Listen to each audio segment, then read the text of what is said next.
మన్యం జిల్లా పాలకొండలో శ్రీకోటదుర్గ auto worker union రాష్ట్ర ప్రభుత్వం శ్రీశక్తి పథక కారణంగా ఆటో కార్మికులకు నష్టం జరుగుతుందని నిరసన వ్యక్తం చేసింది. సిఐటియు మండల కార్యదర్శి కాదా రాము మాట్లాడుతూ లైసెన్స్ ఉన్న ప్రతి ఆటో డ్రైవర్కు 30,000 రూపాయల ఆర్థిక సాయం, కార్మికుల సంక్షేమ బోర్డు ఏర్పాటు, జీవో నంబర్ 21 రద్దు, ప్రైవేట్ చలానాలు వేయరాదు అని ప్రభుత్వాన్ని కోరారు. ఈ కార్యక్రమంలో D Paparao, Kuppili Ramu, P Prasad, P Simhachalam, S Guruvulu, L Narayanarao తదితరులు పాల్గొన్నారు.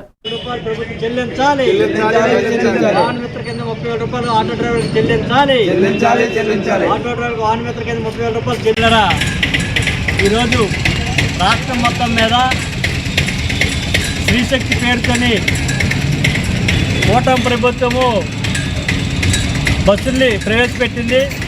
దీనివల్ల ఆటో కార్మికులు అనేక నష్టాలు అయిపోయారు. ఇప్పుడు ఉన్నటువంటి ఫైనాన్స్లు కట్టుకోలేక భార్య మెడలో ఉన్నటువంటి పుత్రులు కూడా పద్దు పెట్టి ఈఎంఐ కట్టాల్సిన పరిస్థితి వస్తుంది.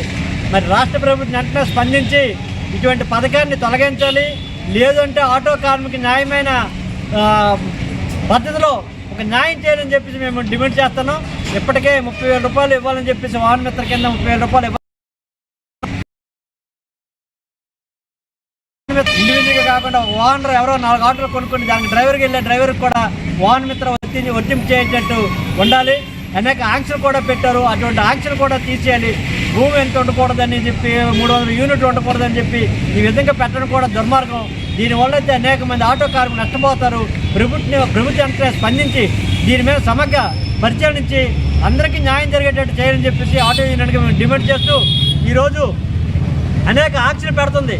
ఇప్పటికే ఆటో కొనుక్కుంటే 4 లక్షల రూపాయలు ఉంది. ఇప్పటికి ఈ 6 లక్షల రూపాయలు తీర్చాలంటే 4 సంవత్సరాలు పడుతున్నాయి. ఇందులో స్పేర్ పార్ట్స్, ఇందులోనే డీజిలు, పెట్రోలు, అనేక పిల్లల చదువులు, అనారోగ్యాల పాలు, అనేక ఇబ్బందులు పడుతుంది. ఈరోజు ఆటో డ్రైవర్లు ఒక కాలం గడపాలన్నా, జీవించాలన్నా, కుటుంబాన్ని పోషించాలన్నా చాలా కష్టతరం అవుతుంది.